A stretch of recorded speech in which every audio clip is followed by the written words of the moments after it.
The PR2000 is for Title I Part D.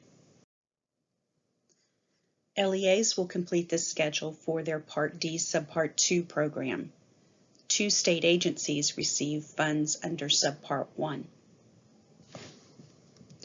The top part of the schedule has the same functionality as the rest of the compliance reports, with a button for the printable version, to return to the table of contents, to save the form, and to access the instructions. In Part 1, the LEA will list the number of programs or facilities and the number of programs and facilities reporting data. For LEAs, the line for the adult corrections will be canceled out. They will also list the average length of stay in terms of days.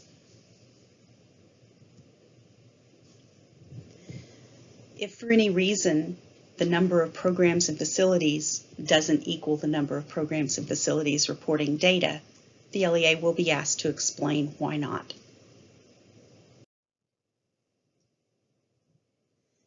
In Part 2, the LEA will report student participation.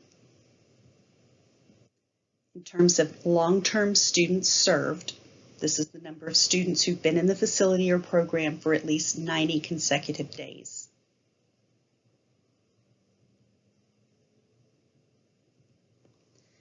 The LEA will also be asked to give an unduplicated count of students served.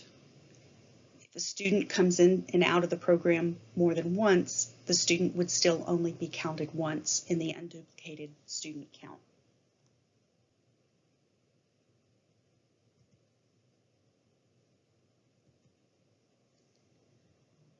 The unduplicated student count will be subdivided by gender,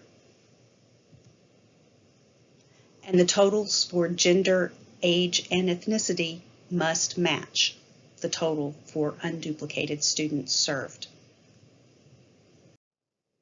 The continuation of Part 2 is where the LEA will list the student numbers by age and by race and ethnicity.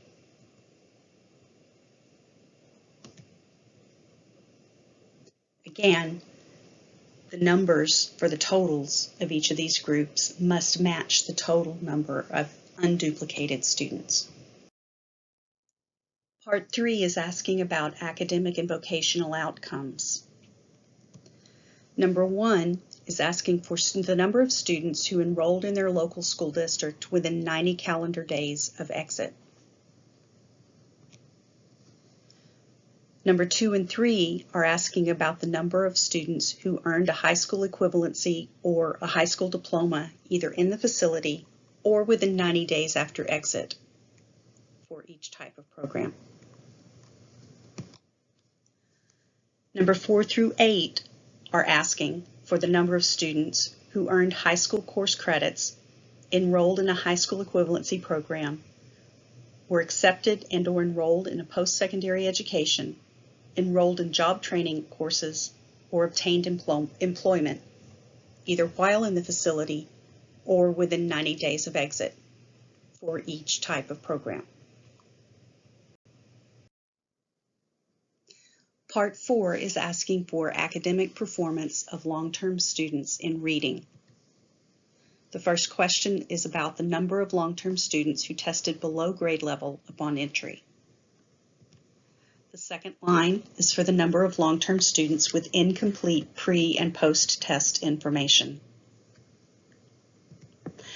For those students who have both pre- and post-tests, number 4 through 7 is asking for, in number 4, the number of long-term students who showed negative grade level change. Number 5, students who showed no change. Number 6, students who showed up to 1 full grade level of improvement. And in 7, number of students who showed improvement of more than 1 full grade level. Number 3 automatically adds all of the data in lines 4 through 7. Part 5 is collecting the same information, academic performance of long-term students, but in math. students who tested below, students with incomplete data, students who had negative grade change, students who showed no change in grade level, students who showed improvement for up to 1 grade level, and students who showed an improvement of more than 1 grade level. Again, the numbers in 4 through 7 will be summed up and automatically reported in line 3. Part 6 is the section that includes the program implementation questions for Title I, Part D.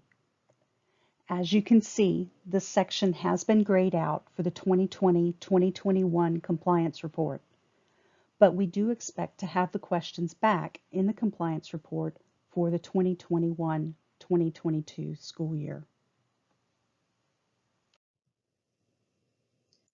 Part 7 is for additional LEA information. It is an optional field. If the LEA has some explanation that they feel they need to give about their data from Part D, this is where they would record that.